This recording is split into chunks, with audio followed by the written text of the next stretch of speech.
abo sa pod mi karon diri sa ano sa diri sa beam, diri sa mga beam kay para kuan ni sa butangan naman ni siya pabutangan ni siya kuan engineer, beam kay para sa pagtabon ani sa panambak dili siya mabar down ang gisitingan sa hollow block.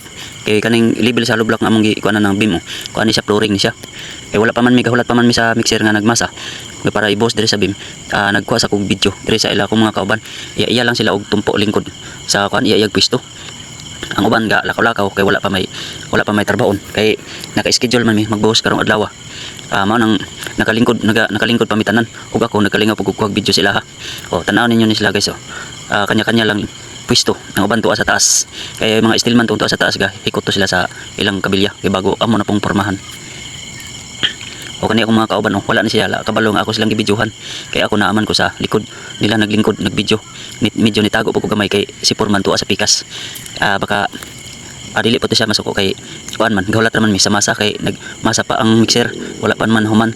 Kani pong isa nga kauban ako ang karpentero kalakaw-lakaw kay wala pa may trabaho.